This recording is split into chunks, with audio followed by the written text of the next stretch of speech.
What is going on, everybody? What is going on? It is your guy, David, and I am back with another episode of the Top Bunk Sports Podcast. And today I got a special guest with me. He is from the Ruthless Talk Podcast.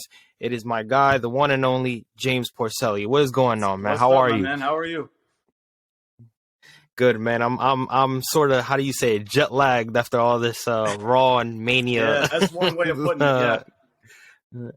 So it's kind of, we got a lot. We're definitely going to touch base on that and everything that's been going on. I know it's been a controversial week, as far as you could put it. I know there's a lot of questions as far as night one and night two, and Vince being back in the situation, and Triple H, where he falls into the whole situation. You know, a lot of things to get to. But before we get into all the wrestling nonsense and all that, I wanted to kind of get to know how you started, in your ventures as far as with Ruthless Talk.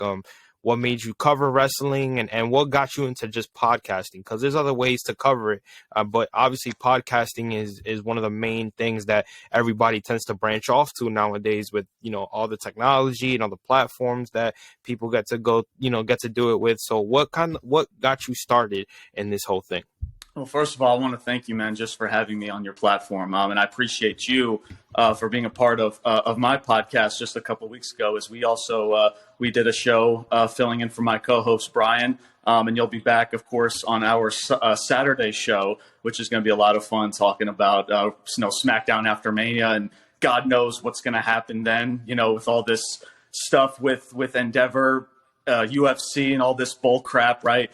But before I say anything else, I just appreciate you having me on. It means a lot to be on your platform, man. So appreciate that. But anytime. Yes, like you mentioned as well on our podcast, I'm also a big time sports fan. I've also been a wrestling fan for quite some time. I grew up in the Ruthless Aggression era, kind of, in that same frame of Ruthless Talk, and that type of frame. Thought it would be pretty catchy. I grew up in that era of wrestling. My co-host Brian, he grew up in a different era of wrestling. So you kind of get those two different type of perspectives, one's from a different generation and one is from a complete another. I've always been a fan of wrestling, man. I've always loved it. I've always loved talking about it. And, like you mentioned, a lot of the most popular thing going on a lot is podcasting, and I feel like, it's funny. Growing up, I was never the biggest talker. I was a very shy, quiet kid, so I never knew how good I would be at. But then I also started getting into coaching. Obviously my life outside of podcasting, I'm a baseball instructor. I'm also a personal trainer, and also training. And, I'm currently training for my third marathon this year. I also train CrossFit, so I do a lot of stuff outside of these podcasts. But I never thought I would be the best talker at it. And, and it was something that I've always wanted to do. A lot of other podcasters, doing this before us definitely inspired me to do so. And I wanted to just become a voice in the community, and build a community around with wrestling fans that, not that just love professional wrestling, but want to see it get better. That is the ultimate goal when it comes to Ruthless Talk. And O'Brien is also in the same mindset as well.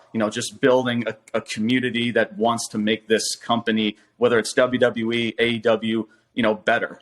So that is the ultimate goal there. And, and it's funny, David, we've always talked about, people having opinions, right? I think, it's like the old saying goes, right? It's like, everybody's got opinions. We all got one, and they're usually full of crap, right? But to me, like, I don't like just using opinions. Opinions is fine. There's no shame of having an opinion. But when it comes to trying to make a company like WWE, which is what we're going to get into, and of course, AEW and maybe others, we want to mention the facts. We want to mention what is actually helping the company, no matter what we feel about a wrestler, about a company, about a show, or anything, and I want to be that voice to be like, it's okay to have your opinion, but when it comes down to helping the company and helping the wrestlers, not just the company, but the wrestlers, because the wrestlers deserve, all, the glory and everything in between. Right. So that's just the main, like, the motivation behind it. And, and at the end of the day too, I just love covering it. It's just, at the end of the day, for me right now, it's just a hobby. Who knows, maybe this might branch out into something bigger in the future. But yeah, that's pretty much what it came about. I started doing, Instagram live videos before we even started podcasting. So I've developed a Facebook page, an Instagram page, kind of just, building up the audience and things like that. A lot of people from the North Carolina area, and of course on our Twitter spaces that we've joined before in the past, and also in the wrestling community. Me and Brian, we handed out flyers just a couple weeks ago, just trying to build up the audience. And yeah, just trying to just build a wrestling community that everybody that can be proud of. It's like they look at people like me and people like Brian. They come onto our platform like, man, like these dudes know what the frick they're talking about, because they are calling it right down the middle. They're speaking the facts, they're speaking the metrics, and so on and so on. So, but yeah, just something that I'm truly proud of, and hopefully it continues to grow into something special. So. Yeah, I mean, I kind of I learned that listening to a couple of your episodes. I know, weekly you would send me new episodes during, in the DMs, and then when you joined the space the other day, for those that don't know, I held the Twitter space right after night 2 of WrestleMania, and James kind of just gave his opinion. He went off. Everything that he said was spot on. Spoiler alert. I will go off, and I will. Best part about it is that you're passionate from time to time. Just a spoiler alert. Exactly. Yeah. No. Listen. You're passionate. And the best part about it is you're passionate about, and you know what you're talking about. It's not something there where you're passionate, but you don't know what you're talking about. You know what you're talking about. And that's the best part. Like, I'd rather deal with somebody that is passionate, but that knows what they're talking about and knows the facts and understands, the industry behind it left and right. So everything that you said was spot on. Obviously, we have people that disagreed with us, because you've heard me back up your statement as far as, Cody and stuff like that. A lot of people disagreed with us. And obviously it's going to happen from time to time. Not everybody's perfect. Everybody has their opinions. I wanted to get your thoughts on night 1 and night 2, specifically on night 1. What was your favorite match, and what did you think about the overall show, just, based on night 1 itself?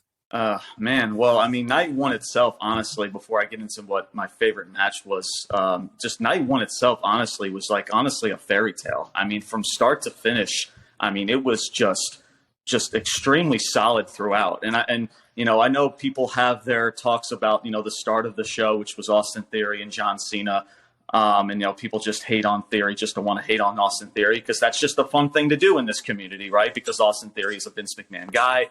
John Cena is a part-timer, and this and this and that, right? I thought the match was done very well. It was very simplistic. It was effective. Austin Theory was getting tremendous heel heat from the crowd. And the match was done very well. I mean, Cena, I thought, the match it wasn't just a typical John Cena freaking match where he just comes back and he just does his shoulder tackles, his 5-knuckle shuffle, whatever the hell, right? But yeah, the start of the show was fine. Austin Theory, I mean, of course, him winning was the right call. And just everything throughout. I mean, even Charlotte Flair and Rhea Ripley. I'm not the biggest Charlotte Flair fan, and I've had my takes about Charlotte Flair. The top. You've been a part of those takes as well, in our Twitter spaces and all that stuff. And even in my episodes, I've spoken a lot of stuff about Charlotte Flair. And just how she's just been booked and everything like that. But she put on a tremendous freaking match against Rhea Ripley, and I got to give credit where credit is due. And, of course, Rhea winning was the right call. And, of course, the tag match. I mean, what else can I say about the freaking tag match? It was the main event that should have happened, and I'm glad that we got it. We all spoke out, and it freaking happened, and and everything that just transpired up to that moment was just done very well. In regards to my favorite match, man, that is because towards the end is where it started to really get good, when it started with Dominic and Rey Mysterio in those last 3 matches to end the night. I would honestly say, Top, it's probably a tie between that tag match and Dominic versus Rey Mysterio. And I think the main thing is just the build leading up to the moment. I mean, Dominic and Rey Mysterio, everything that's transpired leading up to the match, which makes professional wrestling, especially back in the day. I know we didn't grow up in this time frame, but in the Attitude Era and even in the freaking 80s, that's what made professional wrestling special. And we felt that. We felt that between a realistic type of feel between Dominic and Rey Mysterio. The entrances and everything I thought was freaking cool. And yeah, the match itself.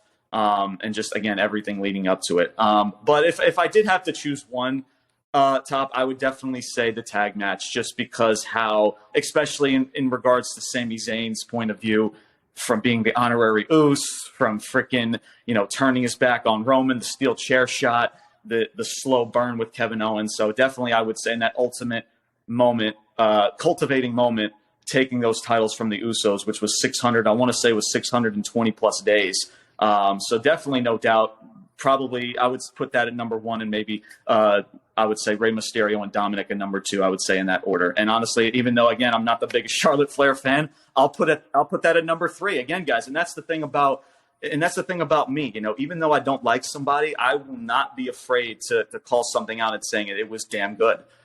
Because again, like you mentioned, like I'm a very passionate person. I'm passionate regardless of what I do, whether it's being a trainer, whether it's being a coach, whether it's being an athlete and training for a certain event, for a CrossFit event, or for another marathon, or playing collegiate sports, being a collegiate baseball player back then. I've always been very passionate at what I do. And I want to bring that same type of energy to the platform and to the wrestling community. So, but yeah, no doubt that tag match freaking stole the show for sure for night one.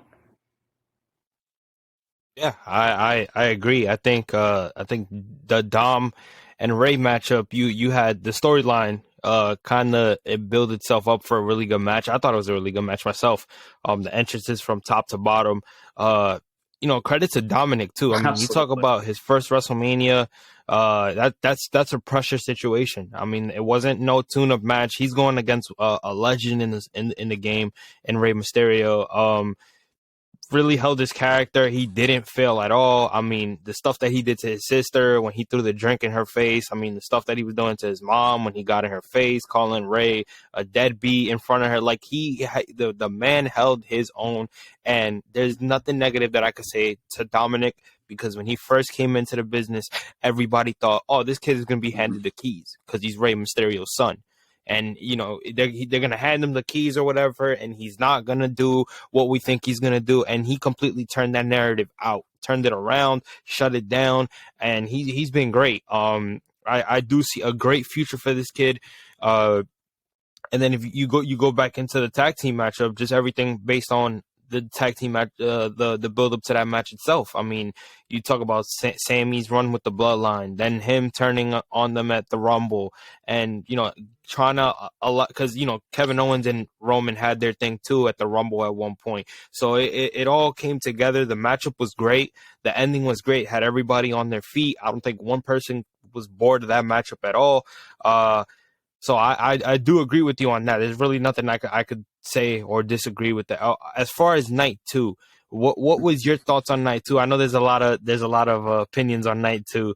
What was your thoughts, and what was your favorite match on night two? Where do I begin, Todd? Where do I begin with night two? It's like night one was a fairy tale. It's like everything is like you're on like such a high, and then you get to night two and it goes into a completely just a different direction. I'll get to my favorite match first, and then I'll get to my thoughts about this. So, I mean, no doubt. I mean, I think even though regardless of the result, and I'm going to get to the result in just a second, no doubt had to be Roman and Cody Rhodes. I mean, they just tore the freaking house down. Again, it's a shame in regards to the result of the match, but those two freaking just went at it as I expected it to be. We've asked for it. I know me and I know a lot of others fans, we asked for it, that Cody Rhodes was the guy to face Roman Reigns at WrestleMania. We got it, and we delivered such a beautiful match. So in regards to the match, I can't say anything less about it.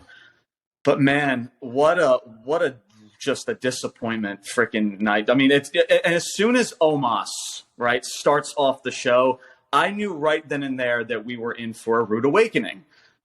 Because I mean, the fact it's bad enough that Brock Lesnar and Omos, and I freaking love Brock Lesnar. I love the dude. I love how he brings a sense of realism to professional wrestling. I love all of that. But this whole feud is something that just makes no sense.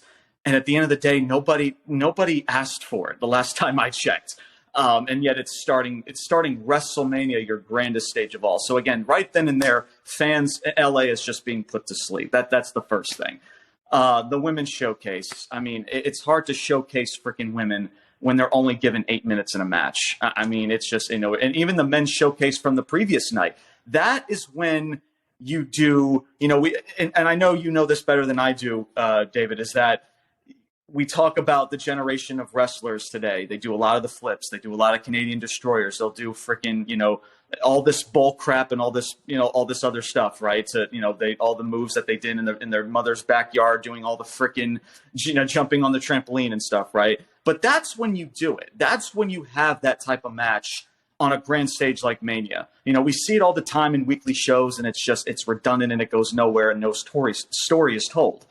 So that was just really disappointing. I feel bad for all 8 of those freaking women that were involved. And of course, at the Hell in a Cell match too, since that's on my mind, that's the first thing that came to mind as well. A lot of just the results, and this was the trend mostly for the most part. Most of these matches were damn solid. It's just the results just boggled my freaking mind because, especially, and I'll start with Edge since I brought it up. I love freaking Edge. Yeah. I try to soak in everything that Edge does because he's at the end of his career, and I don't know, how long Edge is going to be doing this. I know he's been talking about retirement and maybe in the month of August in Canada or something like that. But I thought him winning the match, I just did not. It was just not the right call because you have a guy like Finn Balor who was playing the Demon, right? The Demon. I mean, the Demon losing that match honestly is more harm than Edge. Winning the match, or the loss does more to Finn Balor losing than it does to Edge winning, if that makes sense to everybody. So I was not on board with that. The match itself was kick-ass. Bianca Belair and Asuka. Oh boy. I mean, for 8 years, David, this woman for 8 years has not been given the time of day. It is a shame. It is a travesty. And yet, once again, it reared its ugly head when, for some reason, Bianca Belair, who, again, I freaking love Bianca. I love her title reign. But last night, or on Sunday night, was Asuka's night to take that title, and they did not do it. And I freaking ranted about that on my podcast. If you want to check that out, that's on Spotify now, up on my platform. And I freaking went off on there as well. So, yeah, it's just crazy, man, how a switch just flips. And it's ironic, right, how just not even right after the show ends, then we hear about this stuff with Endeavor, with the UFC, and the company being sold. And now that Vince McMahon no longer has that majority investment in the company, it's now held by Endeavor. They have the final say. If Endeavor tells Vince to jump, Vince can only say how high.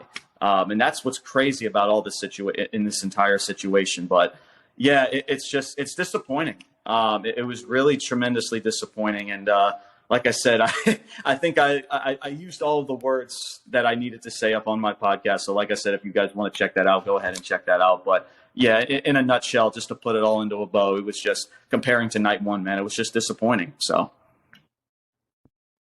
Yeah, and shout out to Bianca for her entrance. Yeah. If people don't know, she brought out the I forgot pardon me for forgetting the name of the group. I think the Lady of Compton or something like that.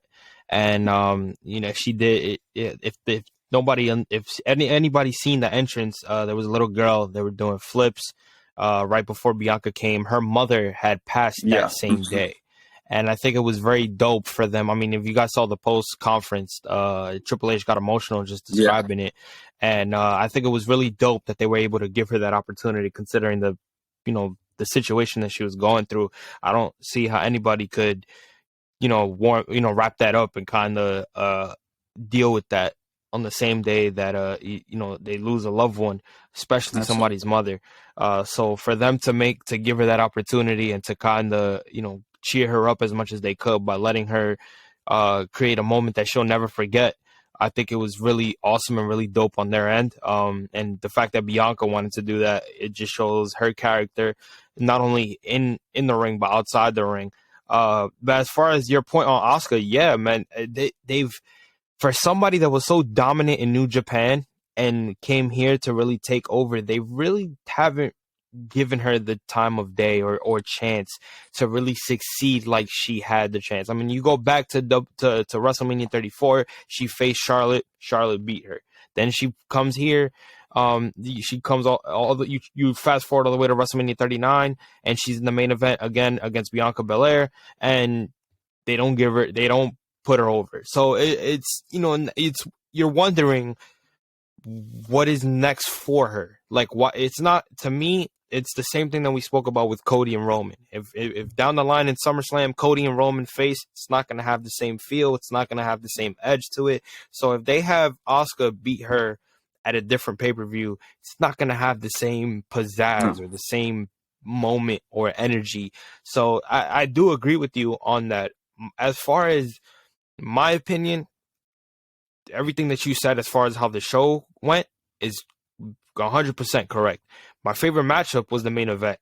I think a lot of people, I know that the Gunther, the triple threat match basically took every. It swept me by my feet. Oh man, swept me by my feet. I was sitting there. For some reason, I thought at one point, Gunther was going to lose it just based off the energy of that matchup and the pace that it went. Shout out to them for making the right decision and having Gunther keep the title. I think it was very smart of them. Put that over Roman and Cody if the build was there, honestly, because there was hardly any build in that. But dude, that was as physical as it gets, as we knew it was going to be. But yeah, I mean, just the chops, like, dude, LA can hear that. People over at San Francisco can hear those chops. That's how freaking loud it was. But yeah, dude, like overall, just absolutely super physical. But yeah, imagine if the freaking build though was just better, man. I mean, same thing about Rhea and Charlotte. Imagine if there was a build and a story behind it, you know? So, but yeah, no, absolutely. Yeah, if they would have made that build as smart as they could have planned it, we definitely possibly would have been talking about a different match of the night when it comes to night 2. The only reason why I say Cody and Roman is my favorite matchup is because, again, I've been a Cody fan since he left WWE. Once he debuted the American Nightmare and he dyed his hair blonde, like and you started noticing that he was getting more respect, I became a fan of Cody. And then to ultimately, turn back the time and for him to come back to where he first started and them giving him the opportunity to become who he is, it was dope. I thought he was the only person, in my opinion, to take the title off of Roman. You can't give me a guy in the locker room right now. I mean, in the space, you know how many times I asked who else, if somebody can give me a guy that is on a momentum right now, the one that Cody's on, that makes sense for them to take the title off of Roman. Give me that guy. Not one person in that space was able to name one specific guy it's believable for them to take the title off of Roman besides Cody. And that was my situation. I get that they want Roman to keep his legendary title reign, but I just think there's nobody right now. There's nobody right now. It doesn't make any sense. You're going into a whole summer, if you want to call it, even though we're in the spring. You're going into a whole summer, basically us not knowing what Roman is gonna go through. Guess what? Now. He's gonna be more part-time than he was before. Remember how fans would always complain that, oh, he's part-time, he doesn't show up to work. Well, guess what? You're gonna see more of it now, and he's gonna be holding on to those titles. Yeah. Till all the way to what? Maybe SummerSlam, probably. I think there's going to be, I know, a show in Puerto Rico. There's going to be a show in Saudi. And then they're going to have SummerSlam sometime in August, right? So, but yeah, Roman, he's going to continue this part-time role. He's going to hold both of those titles. You're going to have a Brock and Cody feud now that doesn't even involve a title. Brock's not even going to be there to tell the story. So Cody has to now take that story, whatever they're going to tell, which is going to be very weird. It would make more sense if there was titles involved.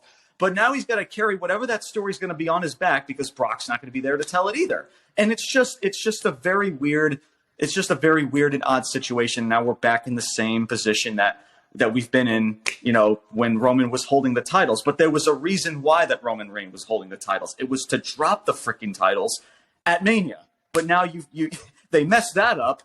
And now here we are, and then that's exactly. And you go straight into Raw. And well, first and foremost, what were your thoughts on, before we get into the ending of it in the main event, what was your thoughts on the Raw after Mania, the show the worst overall, and freaking Raws I've ever seen in recent memory. Honest to God, that is the biggest load of my morning shit is probably better than freaking Monday Night Raw this past Monday. Seriously. It's just, I mean, guys, I'm just lost for words, and I was lost for words. Like I said, my recent podcast was covering Raw after WrestleMania, and I've just never seen a show that just felt so lazy, just lackluster, and just no care.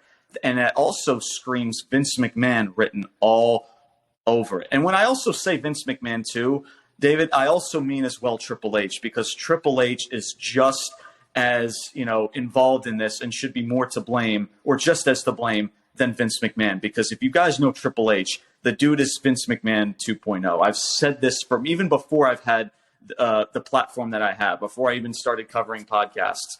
Triple H has always been a Vince McMahon guy. He was very power hungry. He always wanted some sense of power. Same with Vince McMahon. Vince McMahon, it's not about money at this point. It's not about any of that. It's about power. And that's what Triple H wants. So anytime, NXT is a perfect example. NXT, there was a certain vibe. There was a different aura about it. And then as soon as Vince McMahon put his hands on that, with all the bright colors and all the PG stuff, what did Triple H do? He didn't do a damn thing. He stood shoulder to shoulder with Vince McMahon all the way to the frickin' bank, because that's who Triple H is. He is going to do whatever Vince McMahon tells him to frickin' do. If Vince McMahon tells him to jump, Triple H is going to say how high off of this frickin' bridge. So yeah, that again, it's just, and I do the same thing with Tony Khan. I hold Tony Khan accountable, same way I hold Triple H accountable. But it's like, dude, this dude could rob a bank.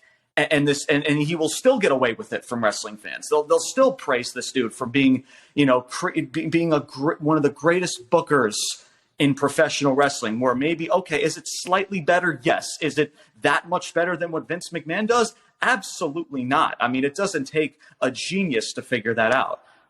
So that's just honestly, Top, the most frustrating thing out of all of this is that people want to continue to give Triple H excuses when he's just as more involved than Vince McMahon in all of this. Yeah, I mean, listen. We spoke about Triple H's difference as far as when he was controlling NXT to what he's doing now. It's a huge difference, and it's a huge downgrade in my opinion. Again, I mentioned that I went to NXT TakeOver in Brooklyn back in 2019, if I'm not mistaken, and when I was there, like I told you, the vibe was different, man. The just going in there, you're not talking about Raw, you're not talking about SmackDown. It felt like an underground promotion. It felt like it was Raw. Like no pun intended. Yeah, like no pun intended. It felt like it was Raw. It felt like it was something different. Like this is why people tuned into NXT, because these young guys, the promos, first of all, you couldn't even tell that it was PG half the time they were cutting these promos. That's number one. Then number two, the wrestling was just nonstop, back and forth. They weren't really like risky. They were risky on a lot of things, but it was organic. Like these guys knew each other. The Sasha and Bailey and Charlotte at a time and Dakota Kai, like all these young wrestlers that we talk about that are now that are up. They had their momentum. Kevin Owens, Sami Zayn, like Velveteen Dream at one point, Matt Riddle, like all these guys, man, Aleister Black, like it's so many guys that, again, I know that was their minor leagues, if you want to call it, but they could have kept those guys there because of how much success they were having. So because they were having so much success, and then Vince goes through what he goes through, he ends up having to step down. Triple H ends up having, first of all, before Triple H even took over, Vince destroyed NXT, in my opinion. I really don't watch NXT that much simply because of what he did to NXT. And what he does to them on the main roster when they do get to the main roster. So what's the point? If they're going to be treated like crap over the main roster, what's the point of watching NXT? But yeah, that's where I come from, honestly, with NXT. I mean, I'll still watch it here and there. Yeah. I try to keep up with what goes on over there. I still haven't watched Stand and Deliver. I heard a lot of good things about that this past weekend as well as NXT, which was last night.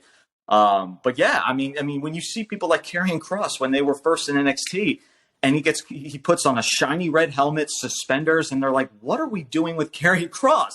It just screams Vince McMahon written all over it. But then there's Triple H that just lets Vince McMahon and everyone else, every other suit and tie, just lets him do whatever the heck he wants to do. I mean, the fact that during his retirement, right, and how quickly he was able to get onto the board that quickly because he had all of his ducks in a row. He has Nick Khan, he has Triple H and Stephanie at the time before she bounced, and she took Triple H's balls with her.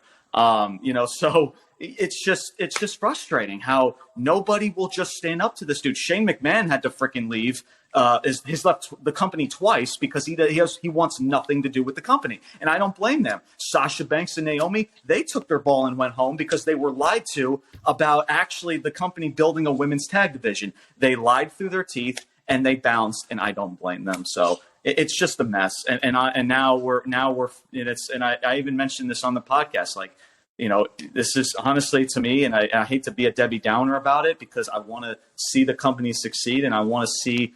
I always want to take some positives here and there, but man, we might as well get used to this because we're going to continue to see it, especially now Vince McMahon back being an executive chairman or whatever his role is. I know he still has power, even though he's not the majority placeholder or investment holder outside of Endeavor and UFC. But yeah, I mean, this is the shows that you saw on Monday. Those are the shows that you're most likely going to see for weeks to come. Yeah, I mean, everybody was talking about how finally Vince doesn't have a say, it doesn't have a foot in anything, and for what we know, that's not the case. So, look, I mean, and I didn't mean, I don't mean to cut you off. I honestly feel like Triple H, Vince McMahon never left. He never really left the company. He has always been in Triple H's. If people really think that Vince McMahon took his ball, went on vacation onto a cruise in Hawaii, whatever, then you don't know Vince McMahon. He has since, even with the whole retirement and the accusations, once that got cleared, you knew that he was going to get his foot or get his hand back into the cookie jar. But even before that, even with some of the decisions that Triple H was doing, there were little red flags that like, whoa, that screams Vince McMahon. It's because Vince McMahon has always been his ear, and Triple H is the biggest ass kisser in that entire freaking company. Again, that's just not. I'm not just doing that just to be harsh on Triple H. It's just the reality. Again, I loved him as a performer. He's one of the best performers. The game, Triple H, the cerebral assassin. But as a businessman, he is the biggest ass kisser I've in that entire company. So. Yeah. No, listen, I like I said before, there's a difference that you see when what he's done with NXT to what he's done when he's got creative control of Monday Night Raw. I mean, the Sasha thing, and I'm not just saying this because I'm in love with Sasha. I think Sasha, not only her wrestling skills, but I think her promos are fucking fire. I think she's beautiful inside and out. Like Sasha Banks. Nobody was touching her. No one can sniff her jock strap. Seriously. Nope. No. You are 100% right. Nobody was able to touch her, and I think her and Naomi kind of got. They started noticing the wheel starting to turn as far as the bullshit that they were putting up as far as the women's tag division. People were also criticizing her and Naomi for leaving, and it's just like, listen, at the end of the day, Sasha alone, no disrespect to Naomi, but Sasha alone carries that entire division. So, like, if it's not Charlotte, it's her. She's the one carrying that damn division. So I don't understand how people could criticize her. They're disrespecting her. She was the one that was basically putting the women's division on her back and giving them the so-called spotlight or whatever you want to call it, that the momentum that the women's division was getting. I mean, if we all want to go back to it, it was basically Sasha, Charlotte, Becky, Paige at one point, because before that, nobody really cared about the women's division like that. Like we weren't tuning in all the time to watch what the women were going to do. Man. They were the just Divas title and. Yeah, the only Divas person division. was AJ Lee. Nobody cared. AJ Lee was at the time when she was there. She was carrying that division on her back, and that pretty much started the whole women's revolution or whatever. So, but yeah, AJ Lee was the only one. Yeah. Maybe if I go back, I can maybe think of maybe one or two other women. But yeah, that's really it. Honestly, yeah. Yeah. Like, and again, like I said, we weren't really tuning in. I don't know about you, but I wasn't tuning in to see what the Divas were going to do. It wasn't until they brought Sasha up and they brought Charlotte up, people that I was watching before they brought them up. So when Stephanie brought them up and introduced them, I was like, oh shit, Sasha Banks is here. Like Charlotte, like it felt different. Then from there on, you kind of saw them starting to care more about the women's division and really put the effort into it. I think they're still doing it now. I just think that there's certain decisions that are kind of like, all right, we got to really, we got to see what the hell you guys are doing, because there's not certain decisions that they agree on. So I think after in my opinion, after Sasha left, I think they were really in a bind, and they really didn't know what they were gonna do, because she was such a big part of the women's division. I think getting Rhea Ripley to win the women's championship was a smart thing. You needed something fresh. I think fans were kind of starting to get sick and tired of Charlotte, and they were like, "Yo, we need something fresh." I mean, even at one point, you saw when she broke character. When after she lost the match, and you saw her sitting outside of the ring, and she was kind of smiling and stuff like that. You kind of saw it was cool to see, but it was something fresh. It was something fresh as far as that. So I think they were on a really good roll with that. The one thing that I wanted to ask you is, now that we kind of got into the whole Raw thing and Triple H and how, how they're running it, the ending of it, when I'll give you my opinion on it, and then I'll hand it over to you. Once they announced in the beginning of the show, or once they had Brock Lesnar come out to tag with Cody, I knew Brock was turning on Cody. They never used Brock to tag team ever since he's been back.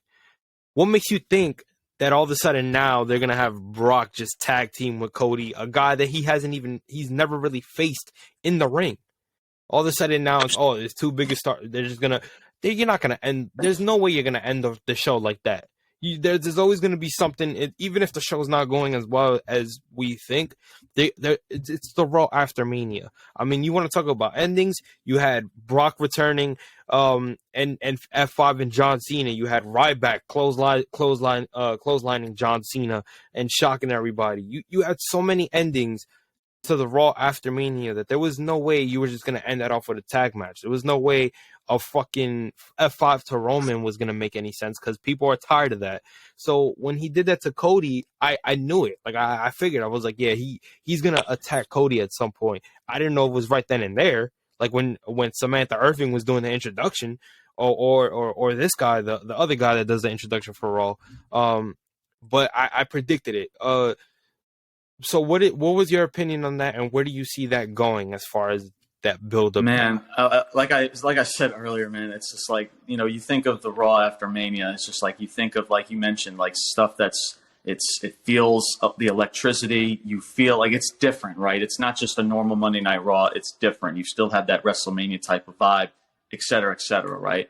Yesterday, it was just past Monday. It was just another Monday Night Raw. And you knew, and right from the jump, right? And this is where I go back to Triple H just for a second. He starts the show off, and he says all this bull crap about nothing's changing. This is the same WWE that everyone has known and loved. We ain't going anywhere. When Triple H says that, guys, it's the complete opposite, because they lie through their teeth. And once that was said, David, we got nothing but a bunch of bull crap for 3+ freaking hours. Stuff that made no sense. Stuff that was not intriguing, and stuff. It was just lazy. It was just a lazy run of the muck type of show. And in regards to Brock and Cody, since we're kind of on the subject with that, I mean, you kind of knew as well right in there when they did the introductions. I'm like, okay, what are we doing? We're doing introductions to a tag match. I'm like, you kind of knew right then and there that something was up. But again, David, and again, I would be fine with it if Cody was holding the titles.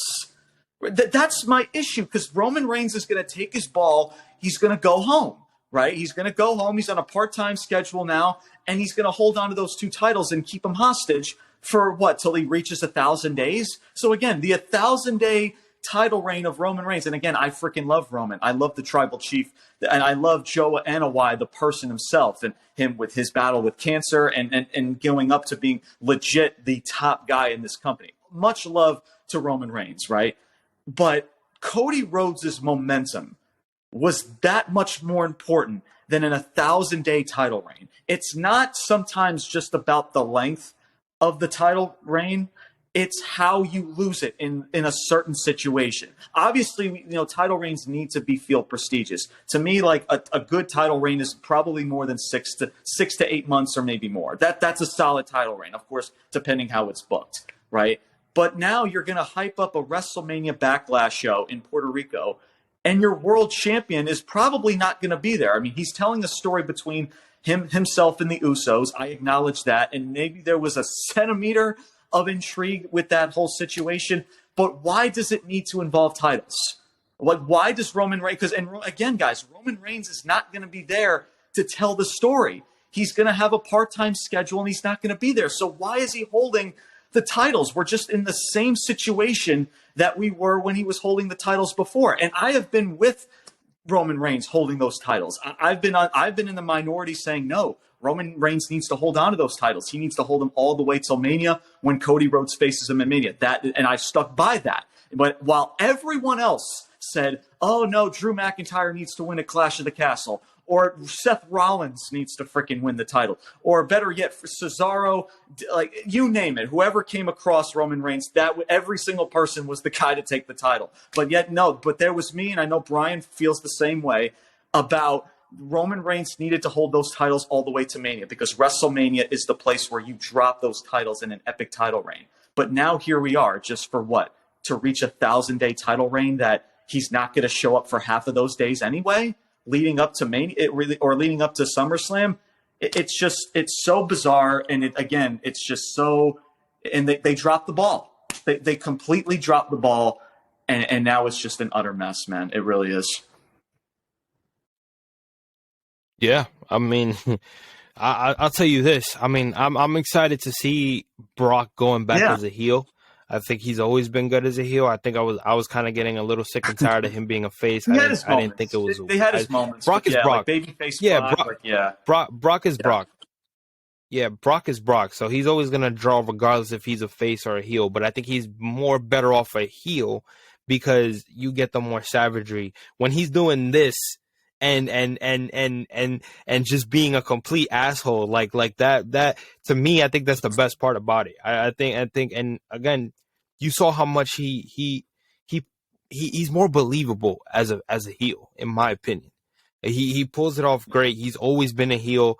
I think that's why, even if you remember, I mean, I was a youngin', so I really this is based off me watching videos from it back then. But in 2003, if you remember, 2002, after Survivor Series in November, when Paul Heyman turns on him, he's a face. It's not until after he wins the title from Kurt Angle at WrestleMania 19, and then he kind of goes into that little feud with him, and then he turns back into a heel. Then from there, all the way to 2004, when he leaves the company, he was a heel. But that's because they also noticed that he worked better as a heel than as a face. His face really didn't draw as much as it did when he was a heel. So I think them going back to that, I think it benefits not only Lesnar, but it benefits the company. I think can him and Cody put on a good feud? Absolutely.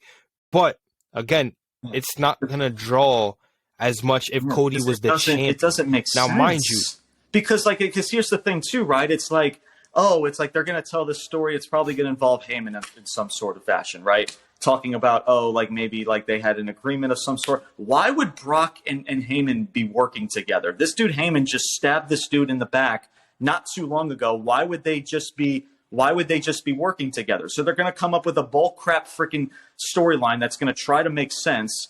But again, all you just needed to do was just give Cody Rhodes the titles. You can have a great kick-ass match in Puerto Rico. You get your ticket sales. Like, here, Brock Lesnar and Cody Rhodes are two top stars in the company. You have Cody Rhodes make his first title defense.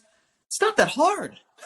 It's really not. If you really think about it. Like, if you just, because here's the thing when it comes to me, speaking for everyone who's watching right now, I'm not a dude that you need to move mountains in regards to booking to get me entertained. If something, it just makes sense, and if you want to push a certain superstar that I may not like, then fine. Again, it's not my company, right? Like, at the end of the day, if you want to push somebody like that's Charlotte Flair, right? If you want to push her and you want to make her your top star, fine.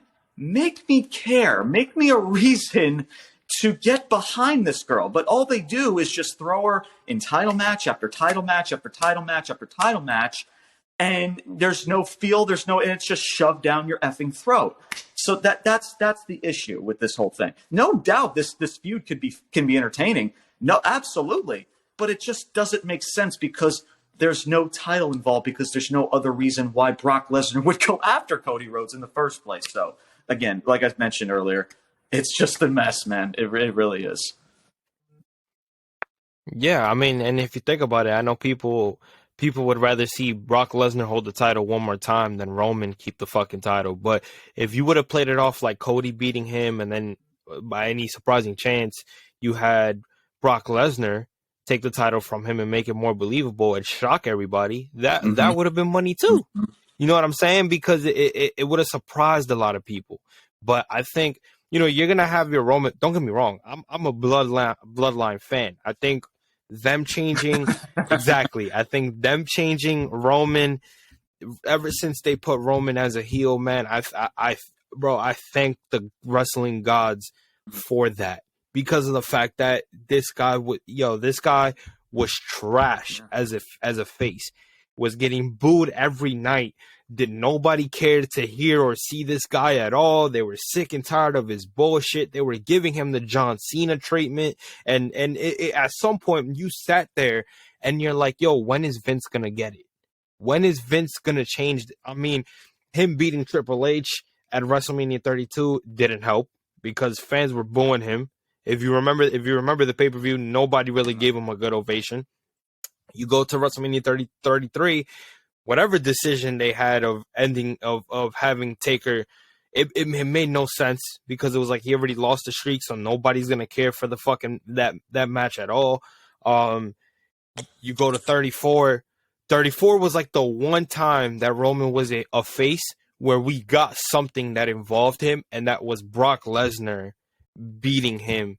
When we all came into that show thinking, we're here for the other matches, but we already know Roman's going to beat Lesnar, because that's basically the buildup. So when they switched that, it was like, yo, thank God. It was the same thing with 31. 31, Roman really wasn't getting his respect. Like everybody didn't like Roman. That was when they started to not like Roman. I bet the only reason people kind of tuned into that main event was to see Brock Lesnar whoop his ass, and he did. If you remember that matchup, he whooped the shit out of his ass. It wasn't until Seth Rollins, and thank God that they made Seth Rollins cash in, because I think that was the best fucking highlight of the night. Again, so many moments that nobody wanted him to succeed as a face. Now, I'll tell you this. If they would have learned their lesson when he first was getting his pop back in 2014, if you remember correctly, this is when Batista won the Royal Rumble. Yeah. And it was him and Batista were the two finalists, and they did not want Batista to win. Although it would have been a confusing angle if they would have had Roman win the Royal Rumble, and they probably would have had Roman. I mean, who knows? It's hard to tell, because, mind you, that's Daniel Bryan's, comeback story.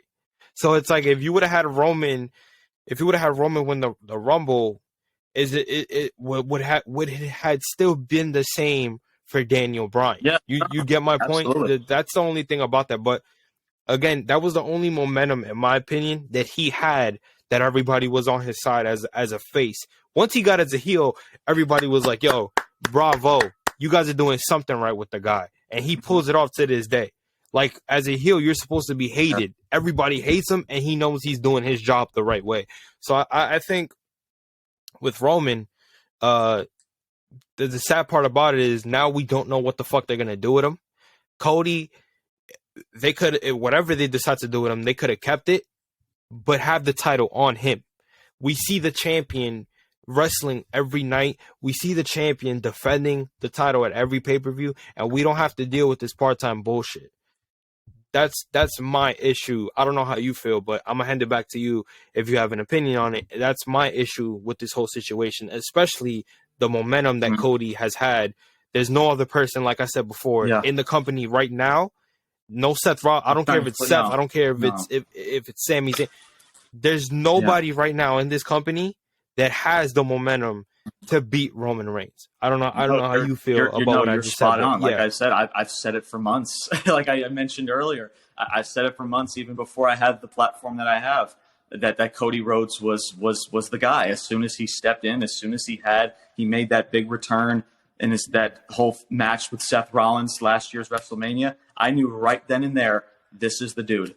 Right then and there, and I stuck by that. I stuck by that all the way till freaking Mania, which was this past Sunday.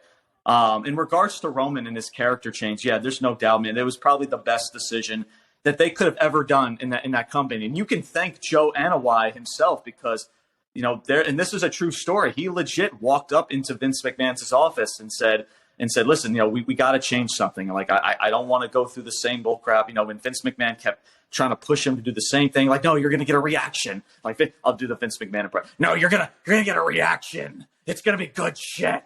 Right. That's what, but Roman Reigns is like, I can get a better one. I can get actual heel heat. Like, let's, if we're going to do this, like, let's do it right. And Vince McMahon, like, it's on you. And so they pulled the trigger. Paul Heyman was in the room making these discussions, and Roman Reigns, he took it upon himself to say, like, you know what, enough of this. I don't like the reaction that I'm getting. Let's make a change. Let's do something. So Roman Reigns, props to him for making that change. And, instead of just going through the motions, because who knows, if he would have not had that courage to do that, we would probably be still getting the same Roman Reigns that we had 6 to 7, even 8 years ago. So more props to Joe Anoa'i from that matter. And then in regards to Cody Rhodes, right? I just, this whole grudge, David, with this whole thing with Cody just makes no sense. And I don't understand what people are trying to defend. I know there was a certain someone on our Twitter space when we were on it after WrestleMania went off the air, talking about, first thing he says is like, Cody Rhodes is a horrible wrestler. And I'm thinking, where in the hell are you getting that from? So because he botched one little power slam move, and all of a sudden he's just a bad freaking wrestler, when this dude's had great matches with LA Knight, with Chad Gable, and the list goes on and on and on. So I don't get that aspect at all. He's wrestled with a torn freaking pec. We talk about, adversity, James. He has to come through adversity, and there's not enough struggle and 1,000 days. They can take all of that, David, and shove it up where the sun don't shine, seriously, because it is the biggest load of crap that I've heard in my entire life. I mean, when they need to understand is that you need to read the room, listen to the freaking crowd. Look at the merchandise sales that he's pulling in. He was the guy right then and there. Like, what other struggle? Do you need him to get run over by a cement truck? Does he need to fall off the Empire State Building? Does he need to be struck by lightning? Like, what struggle? Like, why is everything about a Daniel Bryan underdog story? It doesn't make any sense to me. This dude wrestled with a torn pec, for F's sake. He was freaking Stardust. This dude was legit in jobber status. I don't understand. Like, how can you not? Because they just don't like him. Listen, if you don't like Cody Rhodes, and if he people left the don't company. like Cody Rhodes, that's fine. But you can't sit here. Yeah. People can't sit here and try to sell to me that Cody Rhodes is not the dude because of X, Y, and Z. It's a bunch of crap. It's a bunch of crap. And he left the company. And he left the company to continue doing what he was doing, and became bigger than what he was in WWE. I mean, look, when he was dashing Cody Rhodes and he was holding the Intercontinental Championship, he changed the Intercontinental Championship to the Classic one. Mm-hmm. I mean, he was over. But when they decided to stop that and put him as title ring with Stardust when they beat the Shield. I thought that was freaking with Dusty was involved. That was cool. So they're behind that, by the way, Todd, but they're not behind. Every time Cody Rhodes mentions Dusty, and they just blow a gasket because Dusty's name is mentioned when Dusty Rhodes' name was also mentioned in that tag feud with the Shield years ago. So again, people just bitch because they just want to freaking bitch. That's yeah. And like I said, it just. You can't tell me for a guy, and I saw a tweet that the only reason why I could see why people didn't want him winning is because I saw a tweet that said there's no way that WWE is gonna have a guy who came from AEW and started that And that's company a great to point. win their major title. That's the only reason. Because here's the thing: if you guys that's the remember, only this reason. was a guy, right? And Cody Rhodes, when AEW first started, he took that big sledgehammer and he slammed it onto that Triple H replica throne. I mean, guys, do you really think Triple H forgot? Like, seriously, like, and maybe I'm the fool, David. Maybe I'm the fool that actually thought that this same dude that's going to come into this same company, right? He leaves AEW. He was an EVP. He was one of the head creators of AEW. He comes over to WWE, and that same person that he slammed the throne on in that same gimmick was going to push this dude to a WWE Universal Undisputed Championship. I don't know. Maybe I'm the schmuck for actually thinking that they were going to pull the trigger. That's the only reason why I said, oh, they're probably not gonna give him the title, is because of that. But at the same time, this is a guy that you guys said, you know what? No, if you could do something better outside of the company, go ahead. Like, we support you. We gave your dad a statue. Like, we're not ever trying to like be on bad terms with you. And that's what he did. He went to ROH. He did what he needed to do. He won the NWA title and All In Chicago, and he became the American Nightmare. You know, got the how do you say it? Started AEW with Chris Jericho and a lot of and Tony Khan and you know, and the Young Bucks and Omega and really started something that, it was refreshing at one point. Like I sat there watching Double or Nothing. I bought their pay-per-view, their first very show in Double or Nothing in Vegas, and it was a really good show. Everything that they had going, but the one thing that happened that I said was they better not take the route that WCW did when WCW was first beating WWE. They better not go that route, because that is the route that every single wrestling promotion tends to go down on, and they start to fail. Hence, TNA. TNA at one point in 2005, 2006, 2004, 2005, around that time, when wrestlers were leaving WWE, like a Kurt Angle, like a Christian, like a Tyson Tomko, guys like that were really leaving the company to go to an easier schedule company in Impact Wrestling, because Impact Wrestling was only staying in Orlando, and you didn't have to wrestle every single day. So when they they were getting paid more just to do that. When Impact started to do all that and started to really try to get former WWE wrestlers and try to beat them that way, they didn't learn their lesson with WCW. And that's why Impact is not really the same as they once were, because they try to do that same formula. Tony Khan didn't do his homework, and this is why you see a lot of people digressing from AEW because of that same bullshit. These promotions don't learn. Instead of you trying to get old WWE wrestlers from their company that are not there anymore and try to beat them with that, how about you stick to one thing? They were fine with not getting they didn't have to pick up so many. They didn't have to pick up a Daniel Bryan. They didn't have to pick up an Adam Cole. They didn't have to pick up an Aleister Black or a Rusev. They didn't have to pick up those guys. But their game plan was, let's pick up these guys because that's going to give us a boost over WWE, who has gone to battle with so many wrestling promotions, and none of those promotions have ever had the opportunity to beat WWE. So, for him to start that with AEW, then to ultimately leave the company to come back home to where he first started, and for him to get the pop, everybody wanted the American Nightmare back. He's still getting the respect and the pop and all the love. It's like, I understand that what he did when he did that in Double or Nothing with the sledgehammer to the chair and everything like that was disrespectful, but there's nobody right now at the very moment that is believable enough to take the title off of Roman. There's nobody right now,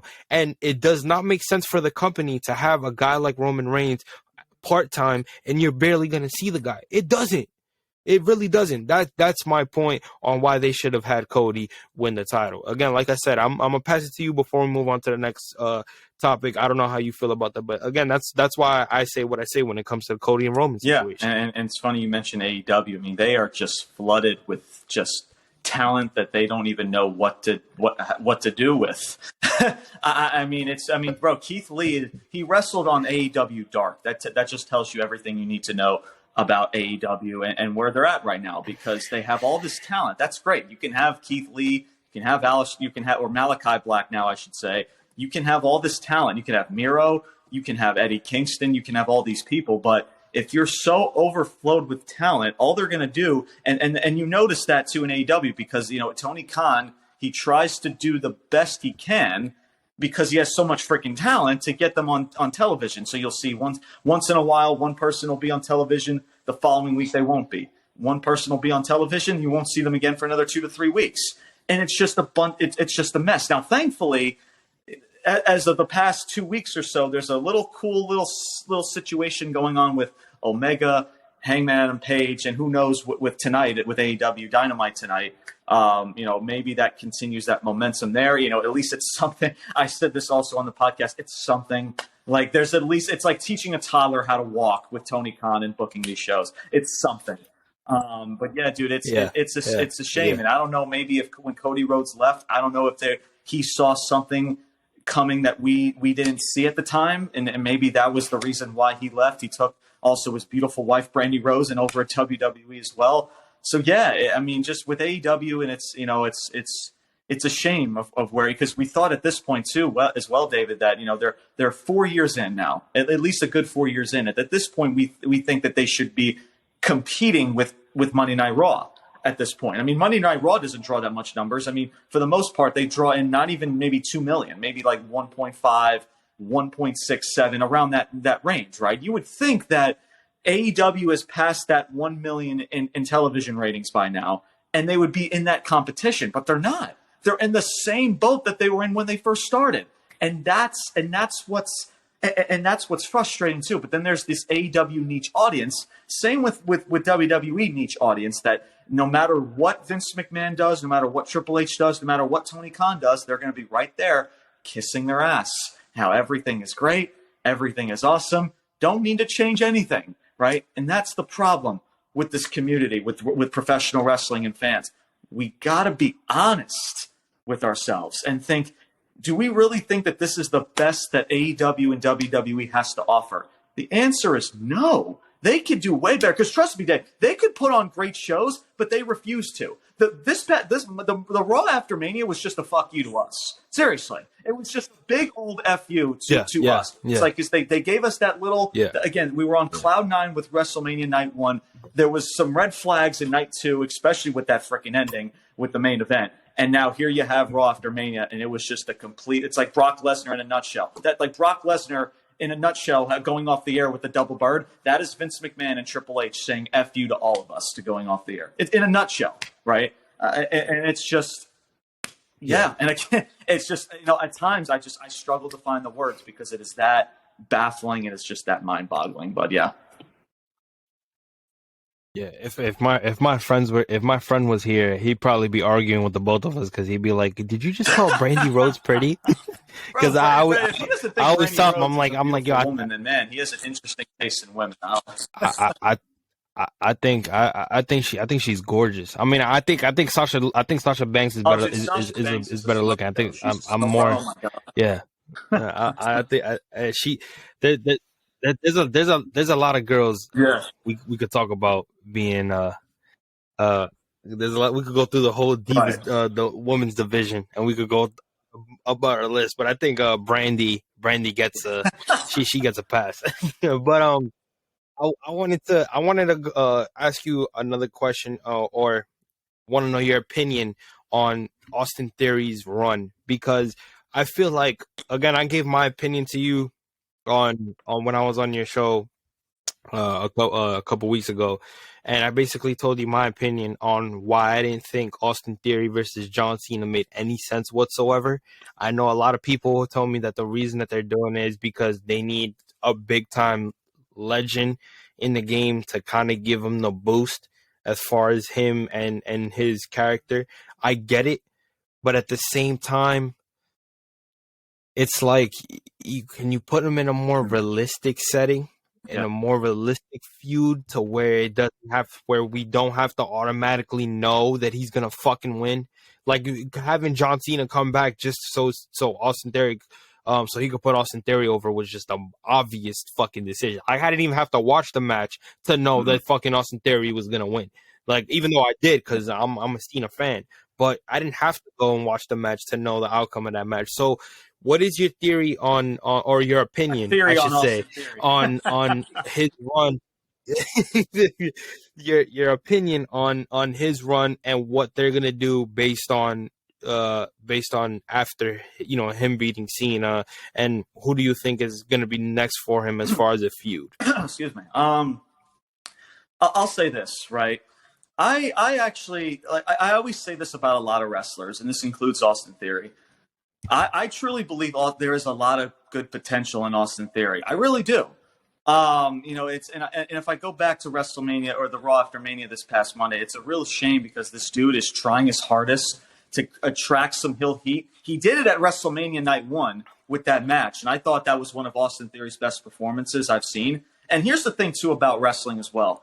I don't mind, David, if I see the result coming, right? It's like a movie, right? Even though you may know what the result is going to be, or a TV show, if it's done well and you're intrigued and you're out of your seat, that's all I care about, to be honest with you, right? I mean, we're grown, we're at the point where we're grown-ass adults, right? We know that this stuff is predetermined, and listen, I'll pull the curtain back just very slightly, right? It's predetermined. I acknowledge that, right? So at this point, it's just like, okay, listen, even though I may know the result of something, just make it entertaining, make me get invested. And they did that with that Austin Theory Cena match. Was the build and the reason of making the match was weird? Sure.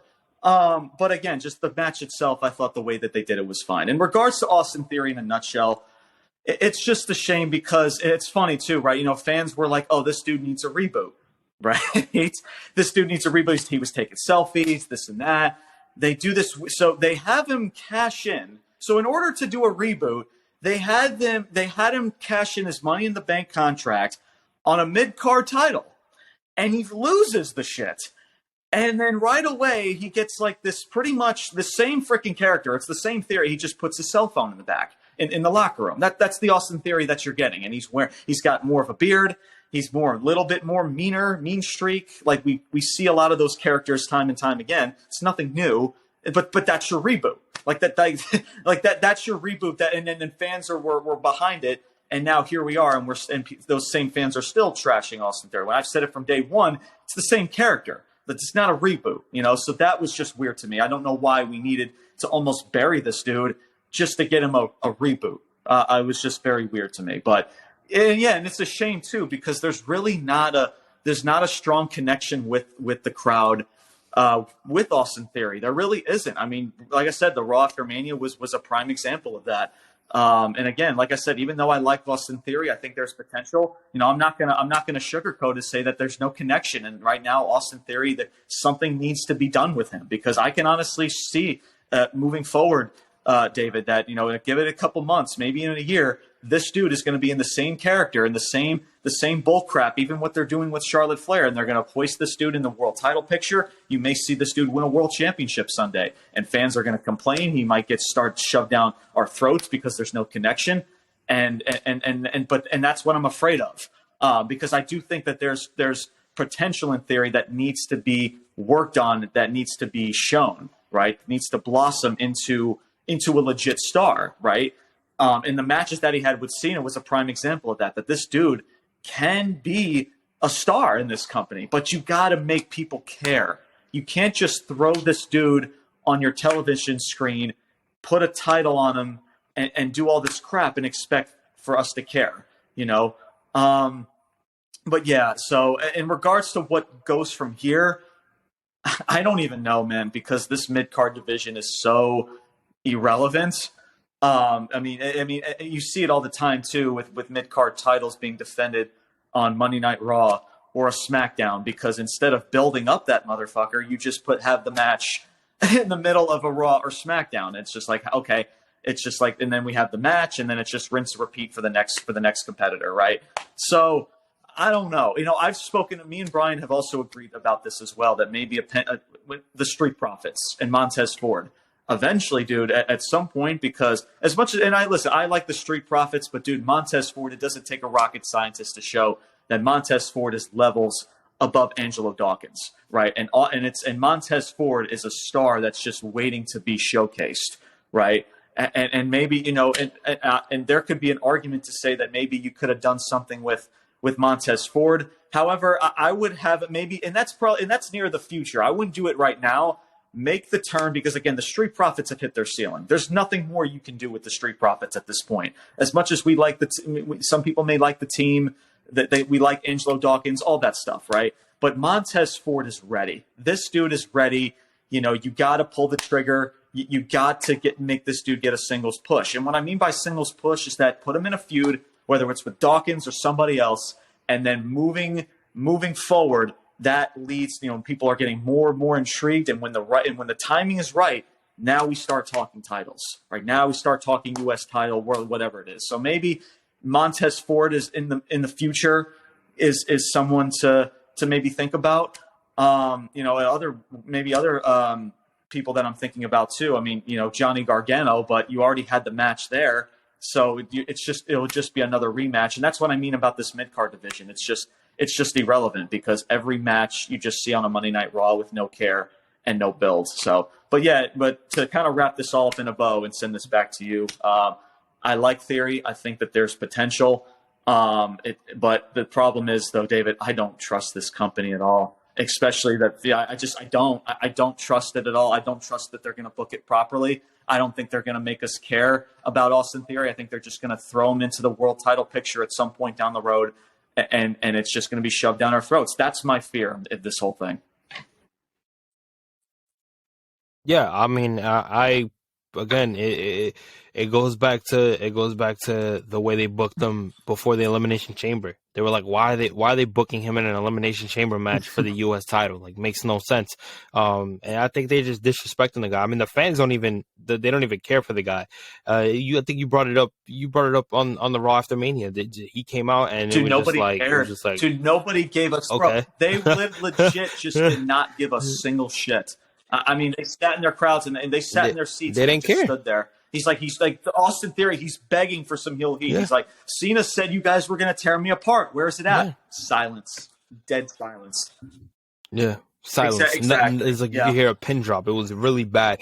But you brought up I like you brought up the Street Profits and Montez Ford, because I really do think that if they detach Angelo Dawkins and Montez Ford, and they keep Montez as a single competitor, that him and Austin Theory could have a really good feud, in my opinion. I think Montez Ford has earned the opportunity and the respect of the crowd as far as him being a possible singles competitor. The thing with the Street Profits that I wanted to ask you, because I know the segment that they went into with Sami Zayn and Kevin Owens, do you think that there's if they don't branch off the Street Profits early, do you think that there's a possible feud with those two, considering the fact that it was a pretty good promo and they already had a pretty good match, matchup? so what's the point of the feud?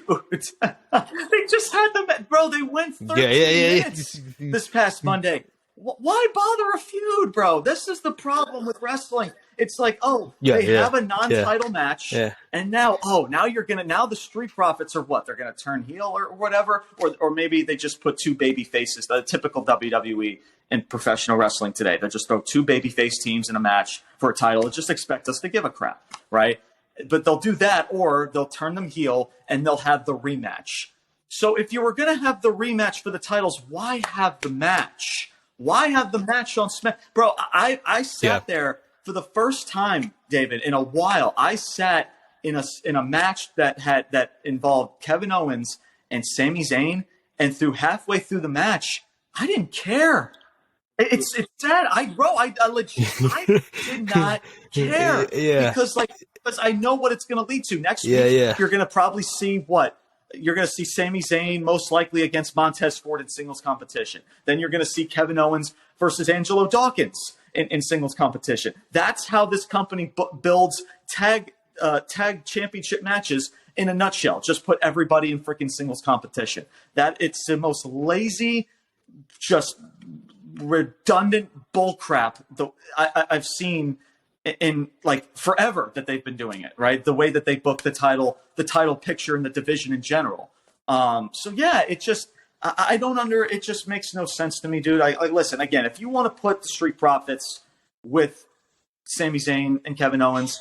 Again, David, fine. It's not my company, right? I'll just make me give a shit.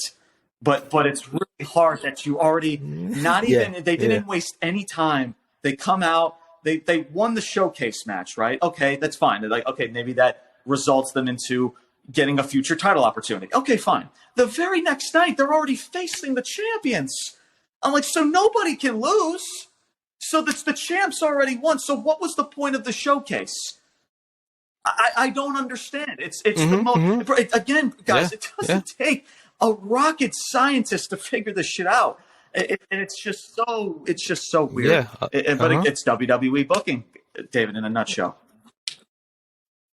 Yeah, it's a lot. They've been like that for years. Yeah, they've been like that for years. It doesn't stop. It does not stop. I think if you're gonna I think there's no other way that I could put it. The only way I could put it is the way you did. I think the only way you continue this is if you have people believe and make people care about this feud if you're gonna have it. Because for some reason, after that matchup, I have a great feeling that they're gonna have those two go at it for a while. So we'll see, because I think it'll be a slap in the face to Kevin Owens and Sami Zayn, who went from here, who went from literally here when it's main event status to all of a sudden now you're mid card feud with Street Profits. It makes no sense to me, but I can see it. I can definitely see it. There's the last thing that I wanted to get to before we get to one other thing, and then I wrap it up here. I wanted to ask you, because I know a lot of people were kind of like putting two and two together when Bianca Belair and Rhea Ripley had that promo. Do you see them? I think you know where I'm going with this. Do you think that they're in contention of having those two face off right away and possibly unifying the women's if they both do, women's it wouldn't shock me at all. It really would not. It's just like the exchange was so awkward. It was so weird. Legit, Rhea. So Bianca, first off, she goes out there, right, and she's praising Asuka like she's her best buddy now. When 2 weeks ago they were in a tag match and she beat this woman to a pulp because she's playing the heel. She's I'm not playing this coexist game with you. I'm beating you and I'm taking that freaking title. And then legit 24 hours later, Bianca's like praising her like they're just best friends now. So that right there was just weird. I'm like, Bianca, I love you, but you're awesome. But like, what are you saying? Like, honest to God. And then Rhea Ripley comes down and all she says was, "Oh, one day we're gonna fight again." And he's like, "Oh," and then Bianca's like, "Oh, I guess we will." Rhea's like, "Yeah, we will." Yeah, it's like, "I'm the EST," and like I'm like, "What are we saying?" Like, and then Rhea just walks away. Yeah. Who is writing? Who is writing this crap? Oh, Vince McMahon. Yeah, I mean, why do Vince Russo is still back there. Vince and Triple H is there. Just Vince Russo still back there. Kissing the ass of Vince McMahon. That's what it is. While Vince is ripping up scripts like he's always done, probably in the past, et cetera, right? Yeah, it's just, it wouldn't shock me, David. It really wouldn't. I mean, I'll keep this short and sweet because honestly, it's just a load of crap at the end of the day, honestly. And I really like Bianca. I really, really do. Holding on to the fact that she's still champion makes no freaking sense. I love that her title reign was a year. I love it. I love the title reign. I love Bianca as a performer. I love the match that she had. It wasn't better than the match with Rhea and Charlotte. That match honestly was, and again, I'm not the biggest Charlotte fan, but I'm not the Charlotte Flair fan, but I'm not going to deny that match was 10 times better than Bianca and Asuka. But still, overall, the match was solid. She showcased her power and her strength. I love those types of matches with Bianca. And then you have Rhea Ripley, who the Judgment Day as a whole has just been has brought the best out of everybody. I mean, Rhea Ripley now. I mean, did we care about Rhea Ripley before the Judgment Day? The answer is no. Did we care about Damian Priest before the Judgment Day? The answer is no. Did we care about even Finn Balor, as crazy as that sounds, before the Judgment Day? The answer is no. And then even Dominic, guys, Dominic has been the highlight and the top tier thing going on in the company. Dominic Mysterio, guys. It's great, and it's because of the Judgment Day. So I love that aspect of the Judgment Day as a whole. Yeah. And you have Rhea Ripley. She should have won that title, of course.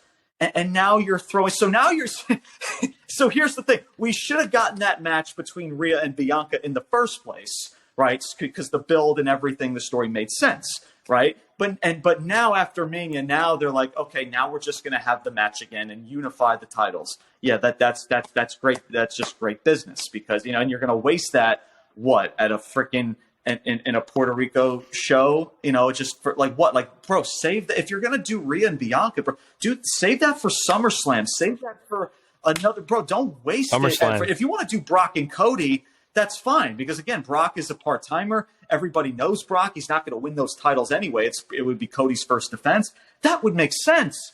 But to unify these titles? Oh my God, I don't even want to go there, to be honest with you, because that is. It's frustrating. That's why I wanted to ask you because I was like, I didn't like that. I mean, don't get me wrong. I think two beautiful women, at the top of their game. One actually, we got what we wanted with one as far as Rhea Ripley winning the titles, winning her title from Charlotte, and then we got Bianca, who again I know you have your opinion on it, and Asuka, you wanting Asuka to take the title from her, but I personally she's one of those characters. Again, she has like a John Cena type of feel to it, but the fans love it. You see what I'm saying? Like she has a PG side to her, but the fans love it. It's not like where Cena, where he turned PG and then everybody hated it because they kept pushing. Like I think as long as if they push Bianca, the fans are going to be fine with that. I just think when it comes to Asuka's perspective, what she's been going through with the company, I think it would have made sense for her to beat Bianca. I just don't understand. So yeah, I'm sorry to cut you off. It frustrates me with Asuka because again, she comes back. This is a character and even on Twitter, she's expressed how much she loves having this new character back. For 8 freaking years, David, she has been booked like complete garbage. And the NXT run was cute. It was a nice cute little run, whatever, right? She gets to the main roster and Vince just completely books her like crap, putting in and listen, I was like, oh, but James, she held titles and bro, those were the most irrelevant title reigns that I could even freaking remember. That bro, like they throw titles on people every now just to put a title on them. They threw the title on Asuka just to shut us all up. They did not care about the build. They did not care about her reign. Yeah. It was forgotten about. It's like we don't even freaking remember that title reign. But now she comes back in this kind of character. She gets one of the biggest pops from the Royal Rumble. She's returned. Of course, the build with Bianca is a different story, right? But just her development as her character, the build, she's winning matches. She's feeling badass. Everything that they did was spotless. And then you get to the match and she loses. Why? What is the grudge with Asuka? Yeah. Why won't they put the rocket to her back? Yeah. Because she checks off every single box. What do people want to give me? Because she doesn't speak English that well? Okay, fine. Give her a mouthpiece or something. She already checks off every other box. Give her a mouthpiece. She already has every other, she already has the look. She already's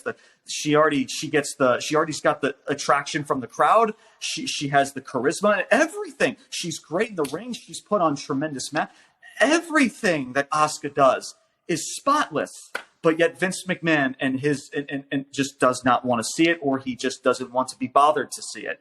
And it pisses me off because I feel for Asuka and I feel for all of these wrestlers. And that's why, again, guys, I have this platform that I do on Spotify, Ruthless Talk, that I have, is because I will back up these wrestlers because they deserve it, because they bust their ass. They're away from their families. In regards to Asuka, she travels to the States, right, to be a part of this company. And she is just booked like just another Joe Schmo. And it pisses me off because she's spending her hard time on the road 24/7, right? And she's being booked like a piece of garbage. And that's what pisses me off. And I will go to bat with these wrestlers, people like Asuka, people like Sasha Banks, like Naomi, and many others, and Cody Rhodes even, and Bayley. Bayley has expressed her frustrations on Twitter as well. So that's the whole thing in a nutshell. In regards to Asuka, I don't know what the grudge is. I don't know if it's just something to do with Vince. I really don't know, and I'm so baffled by it, and it just frustrates the crap out of me, man. Yeah, yeah. And listen, I like I said, I have my mixed emotions on it. But I do agree. I absolutely do agree. I think they need to start showing her some respect, especially after what she's done before coming to the company. I think they're disrespecting her, so I think they need to do something with her. Because I wouldn't be shocked if she leaves and never comes back. Because this girl, yeah, she doesn't speak good English, but she's smart enough to understand Mm-hmm. that she's being done dirty. And I think any fan that watches the product like us can understand it.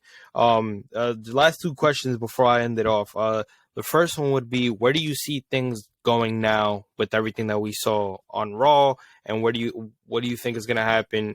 With the next couple upcoming pay-per-views, and where do you see To their break game plan loose, going? David. As That's far as exactly now. what I expect, honestly, Okay. because I mean, and again, last night or this past Monday, I should say, is a prime example of what's to come. Vince McMahon is pretty much officially back in business. I understand he doesn't have majority of power, but that he's gonna. There's already talks, that I've heard from people, for reputable sources, saying that he's already ripping up. He already has pretty much the final say. And it doesn't shock me because, again, I go back to Triple H, because Triple H does not have the balls to step up to this dude, nor does anybody else. And that's just my concern because, and again, I don't know. Will you see some sprinkles of good? Maybe, maybe the Roman and the Usos, maybe that has something. I know Rey Mysterio, Bad Bunny. By the way, props to Bad Bunny, by the way. He took that freaking announce table spot like a freaking champion. I have a lot of respect for Bad Bunny. That dude has come into this business and he has just done wonders. Even like people like Logan Paul and even Pat McAfee, they're doing even more than the people on the freaking active roster. It's just, but yeah, Yeah. Man, it's just, I'm concerned, dude. I really am. Again, I'm gonna holding out hope is honestly that it's just habit and hope. We do this because we hope we do. It's out of habit and hope.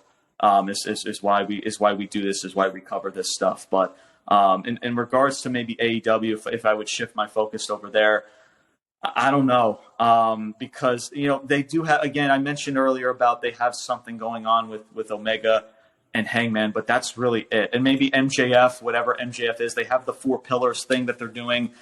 I'm not a big fan of just fatal 4-way matches, especially involving your world title. I think it's just a mess. But maybe, who knows? Maybe they do it in a certain way that I can get behind. Who knows? I have to continue to watch and see for myself. But yeah, going back over to WWE, I don't know, man. Especially with this new deal with Endeavor and UFC. I mean, all the cinnamon toast crunch freaking match with Dominic. You're expect more of that, guys. You're going to see more sponsorship type of matches. You're going to see a lot more of that. The whole deal with Peacock, I don't know, because I know pay-per-view buys are also probably going to go up for what I'm hearing as well. So who knows what that Peacock deal is going to go down as well. That was the first thought that came to mind when I first heard about the news. But yeah, man, I just again, I hate to be a Debbie Downer because and listen, I will love professional wrestling no matter what. I've been watching this since the dawn of time, since I was pretty much around 6 to 7 years old, around 2000. Started around the first wrestler I ever came across of was the Undertaker and Batista. John Cena and Edge, those were one of my feuds. Randy Orton and Undertaker, those were the feuds that I started getting up watching wrestling. And right from the jump, there was reason to care, there was reason to be invested. I mean, it's Orton and freaking Undertaker. I mean, come on, guys, like that's everything you need. Everything you need to know, right? But yeah, in regards to the future of this company, especially with Vince McMahon now having officially, even though to me he's never freaking left the company, he's always been in ears of people like Triple H and others. But now that he's legit officially back in the crosshairs now, I mean, there's no reason why you shouldn't be concerned. So who knows, man? To me, at this point, it's just a week by week thing. And at this point, I think we could just hope for the best and just see what happens,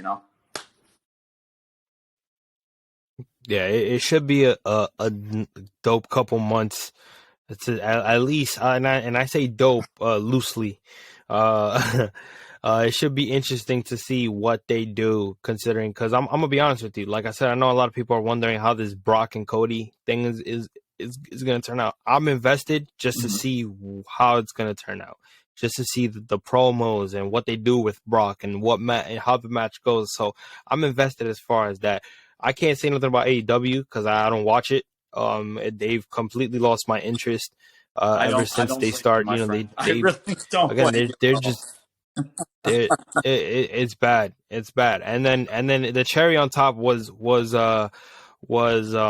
Cody leaving. Once I knew that Cody was leaving, I was like, oh yeah, you must have gone somewhere not in a good direction for the one guy that really Yeah. boosted up your company in the beginning to leave. Jericho doesn't have the same flair no more. CM Punk, then nobody really cares about Punk no more as when they first did when he returned when he came back. Just a lot. There's nothing intriguing. You know what I'm saying? Like it's gonna be a while for me to even look that direction.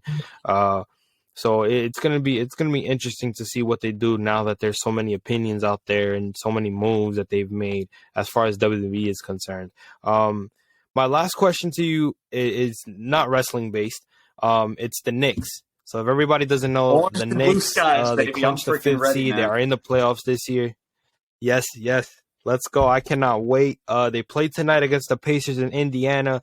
They got three more games left and then on a whole week off before they play on the 15th on a Saturday. They play Cleveland, two in Cleveland and then two in New York. I can't wait for that New York energy, the MSG energy. Hopefully I get some tickets to go cuz Nice, I'm man. definitely looking into going.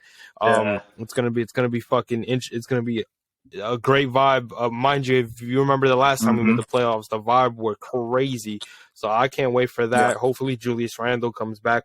The question that I wanted to ask you about it is, what is your prediction as far as this series with the Cavs? How That's do a you see very it good going? question, man. I think it really depends on the health of Julius Randle. I really do. Can they win this series? No doubt. And of course, to me, it also depends on the performance of also Donovan Mitchell, because I mean, we both know that this dude Donovan Mitchell, and I still can't get over the fact that we could have gotten this freaking dude, and it's gonna bug me if this same dude on this same team beats us and knocks us out of the first round of the playoffs. That's just going to be this entire year in a nutshell, right? And that's honestly the most thing that I am concerned about, especially being a diehard Knicks fan that I am. Especially with my schedule too, it's always hard to watch every single game, but I always try to keep up with everything and what else is going on. I'll watch at least every other game, at least throughout the calendar year. But in regards to this series, man, I mean, you would think that they can win this series, and again, I think it definitely comes down to Julius Randle's health. I do think this team, when they play, everybody does their job. Everybody plays all around team basketball. This team is special. We've seen this all year with deficits that they came back. I know a few weeks ago, I believe they played. Correct me if I'm wrong, David. I believe it was. It's ruining my head. It's who was it? It was a few weeks ago. I think it was. Was it the not the Pelicans? No, some other team. It was a couple weeks ago. And again, but it's the entire season. I mean, you've seen first halves. They go into this deficit in the second half of the game. They come back and there's a spark. Josh Hart is a huge freaking spark in that. I mean, I think it's crazy. Like I was skeptical about that whole trade because I don't know why we needed to trade a first round pick for him. But still, I mean, ever since he's been on this team, he's been extreme. He's brought a different energy and vibe to the team, especially on the defensive side of the ball. And yeah, it's just I think if this team can just continue to can play all around good team basketball, because that's when because they're not going to win the game if Julius Randle and Jalen Brunson, for that matter, is just carrying the load, right? That's not that, because they're not, at the end of the day too. I think we know this as well, and I think a lot of Knicks fans can understand. Like this is not. There's no really superstar driven players on this team. There just isn't. As much as we love Julius, we love Jalen Brunson, and even RJ Barrett, right? There's not a guy like a Kevin Durant, a Giannis Antetokounmpo, right? And all these other guys like a LeBron James and everyone else, a Devin Booker, and so on and so on. But I do think, at the end of the day, this team can, if they're going to win this series, it's going to definitely, no doubt, go to 6 or 7 games. I think it's going to be a grind, because again, the Knicks never really make anything easy anyway. But I think, but at the end of the day, whether they win or lose this series, I think it definitely comes down to Julius Randle's health, because they're going to need him. And of course, and I know a lot of people don't like Tom Thibodeau. I actually am a big Tom Thibodeau fan. I do question his minutes that he does give to people like Randle and Jalen Brunson. Like they're up by like 20 some odd points and they're still in the game with less than 2 minutes to go. I'm like, Tom, like, can you get these freaking dudes out the game? Like, they have no business being in the game, bro. It's just so weird. Like, when it should be just put in your bench to put in some garbage time or whatever. But yeah, it's definitely going to come down to Julius Randle's health. And I think if they're going to win this series, it's going to be 6 or 7 games for sure. So, but here's the thing too.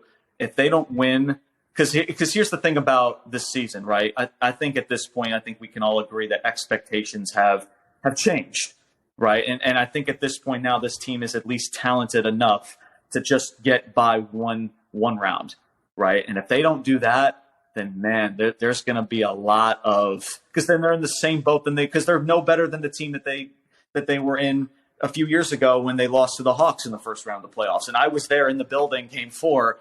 And that was a freaking travesty of itself. But yeah, it's definitely no doubt going to come down to Julius Randle and his health. And of course the performance of Donovan Mitchell, if they can kind of slow him down at times. But it should be a great series. I'm looking forward to it. And but yeah, man. So we'll see what happens. Yeah, I totally agree. I think this is a must-win series for six for the year, Knicks, by the simply way. because I of all love IQ. That dude has been a freaking gem. Yes. IQ. Yes, please year, give my do man it. IQ.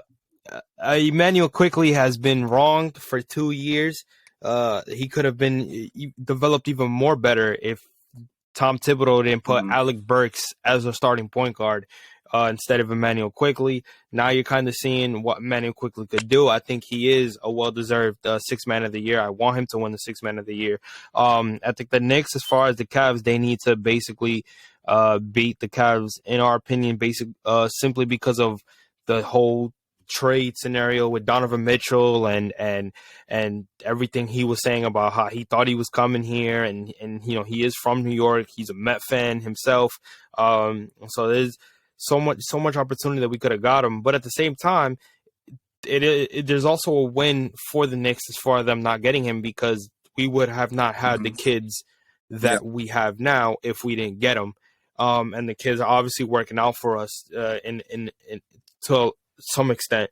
And we possibly maybe would have not had Jalen Brunson if it wasn't for Donovan Mitchell. That dude is worth every freaking penny, bro. That seriously, honestly, man. That's every penny awesome this entire season. Like, I mean, you know this as well as I do, man. Like, we have been starving for a point guard for so freaking long. I mean, the last legit point guard or competent point guard that I remember having was Raymond Felton, bro. With that whole 2013 season, the last time, even before the whole pandemic era, when last time they made the playoffs was the last time they even got past the freaking first round. So that team was freaking, man. It sucks that team didn't go as far as they should have. But yeah, I mean, but Jalen Brunson, dude, like, it's insane how I don't know. Maybe it's just the fact that it's just that switch from Dallas to New York. I don't know if that was something that he needed, because, man, dude, this dude has all season long has been freaking awesome.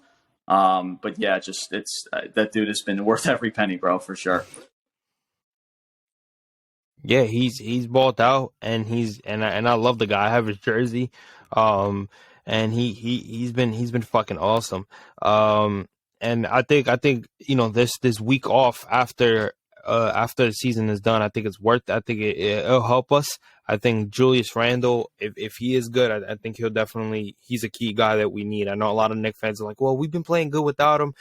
Julius Randle is a key guy regardless. It doesn't matter how you feel about him. Need him, man. They're gonna need, and I understand. Listen, I like Julius Randle. Yeah. I understand that there's a lot of skeptical stuff about him, especially that whole game against the Orlando Magic where he was going after teammates like Emmanuel Quickly, and trust me, like that's Like, and I understand with the whole, sometimes officials are horrible. I get it. Like, I've been there as a baseball player, playing at a collegiate level and also playing independent ball a couple of years ago. Trust me, I get it.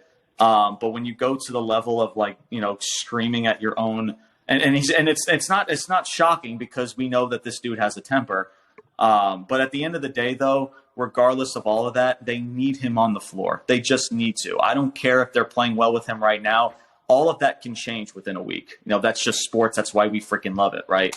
But yeah, I mean, if they if they don't win this series, man, I mean, they got to at least make it a grind, and if they're going to win this, it's going to be a freaking grind. But I think if everybody does, they do their job, both offense and defensive side of the ball, because when everybody is collectively doing their job, they are a very, very good team. Because like I mentioned, there's just not that guy that can just carry this team to the promised land. And that's where I like where they're at right now, because we know at the end of the day, probably, is this team going to win a championship this year? Probably not. But it's a stepping stone, because I also remember too in the Twitter space as well. This involved a Knicks Twitter space, how I can go back, David, to all the way to freaking November and December. And I think the Knicks were on some sort of a losing streak. And everyone was like, let's get ready for the draft, blow it up, like freaking tank. And I'm like, bro, it's the month of December. Like, what are we saying? It's just like, dude, fans, and listen, I love Knicks fans. I think Knicks fans are one of the best sports fans in the entire world, especially in New York. I think there's no other place like New York, especially when it comes to sports. But Knicks fans are just, and not all of them, just some of them are just, the things that they say is just so odd. But now here we are, right? And I was one of the first few people to say, just let's see where they go from here. Let me see where they're at in February. Let me see where they're at in March. And then we could talk about tanking and all that bullshit. And now here we are, and they're the 5th seed in the freaking Eastern Conference and going back to the playoffs. So, it's just, yeah. So, but yeah, I mean, listen, I know it, and with the Mets as well, I know the Mets started their season as well. Right now, I'm at this point, at least right now, I'm full, orange and blue skies, as Spike Lee would say it. I got the shirt and everything too. It's somewhere in my crib right now. But yeah, man, I'm excited. I can't wait. Freaking when the Knicks are good, that's when the NBA is at its best. And honestly, I know I might be saying that and biased as a fan, but when the Knicks are good, then the NBA, that's the best. It's best for the NBA business wise. Seriously. Yeah.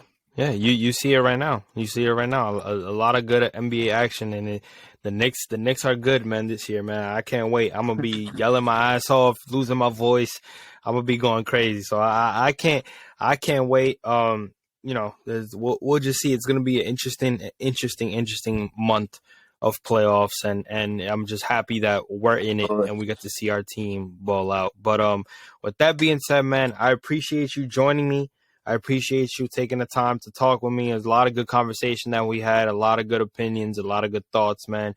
If you guys don't know who he is, his name is James. Like I said before, he does Ruthless Talk on Spotify with this guy, Brian. I will be on again for my second time. It's going to be fun. Please show him support. Please listen to his stuff. Please retweet it, post it on Instagram, do whatever you got to do to show him support.